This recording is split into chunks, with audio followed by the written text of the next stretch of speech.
Hello बच्चों, let's read the question.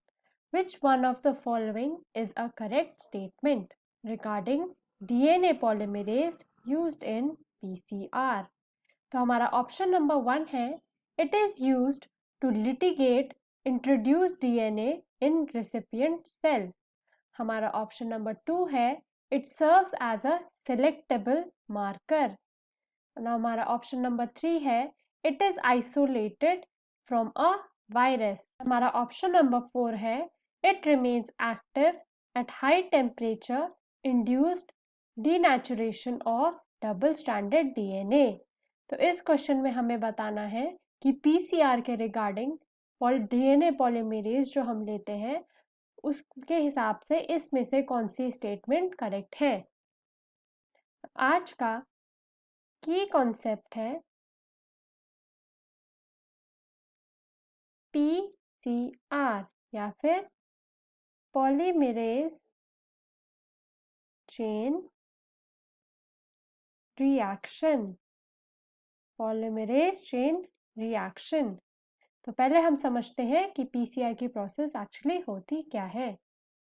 सो 1983 में carry म्यूलस ने डेवलप करा हमारा पॉलीमरेज चेन रिएक्शन को एंड उन्होंने यूज करा इसे to produce multiple copies of desired DNA। अब हम समझते हैं कि ये हमारी मल्टीप्लिकेशन की जो प्रोसेस होती है ये होती कैसे है। तो जो पीसीआर होता है उसमें हमारे मेनली 3 स्टेप्स होते हैं, जिसमें हमारा सबसे पहला स्टेप होता है डीनेचुरेशन। एंड इस प्रोसेस में हम एक डबल स्ट्रैंडेड डीएनए लेते हैं जिसको हम सब्जेक्ट करते हैं टू हाई टेम्परेचर्स ऑफ 94 से 98 डिग्री सेल्सियस फॉर एटलीस्ट 20 से 30 सेकेंड। तो इस प्रोसेस से होता ये है जो हमारे डीएनए में बेस पेयर्स में हाइड्रोजन बॉन्ड प्रेजेंट रहता है वो हमारा ब्रेक करने लग जाता है, जिसकी वजह से फॉर्मेशन होता है सिंगल स्ट्रैंडेड डीएनए। इसके बाद आती है हमारी सेकेंड स्टेप जिसको हम बोलते हैं अनीलिंग। तो अनीलिंग में हम लेते हैं कुछ प्राइमर्स जिनका हम यूज करते हैं ताकि हमारा हो complementary base pairing between the primers and the DNA template, ताकि हमारा प्रॉपर प्राइमर हाइब्रिडाइजेशन हो। हम अनीलिंग की स्टेज में जो टेम्परेचर होता है उसको लो कर देते हैं। एंड लास्ट इसके बाद हमारा जो स्टेप होता है उसको बोलते हैं एक्सटेंशन।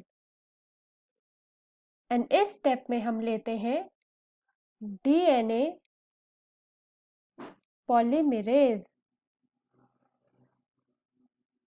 जिसमें हम पर्टिकुलरली लेते हैं टैक पॉलीमरेज।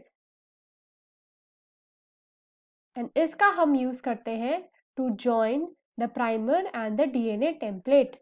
एंड ये प्रोसेस हम करते हैं एट हाई टेम्परेचर्स ऑफ 75 से लेकर 80 डिग्री सेल्सियस तक। तो जो हमारा डीएनए पॉलीमरेज होता है या फिर टैग पॉलीमरेज होता है वो थर्मोफिलिक होता है या थर्मोस्टेबल होता है, थर्मोस्टेबल। एंड ये हमारा हाई टेम्परेचर में रेसिस्ट कर जाता है। एंड इसी साइकिल को हम 25 से 30 टाइम्स दोबारा करते रहते हैं ताकि हमारा फॉर्मेशन हो मिलियन ऑफ कॉपीज का। So this is the process of PCR या फिर पॉलीमरेज चेन रिएक्शन। एंड जो हम डीएनए पॉलीमरेज या फिर टैग पॉलीमरेज यूज करते हैं पीसीआर में, it remains active at high temperature induced denaturation of double stranded DNA। so हमारा ऑप्शन नंबर डी करेक्ट है। So I hope you understood the question well. Best of luck.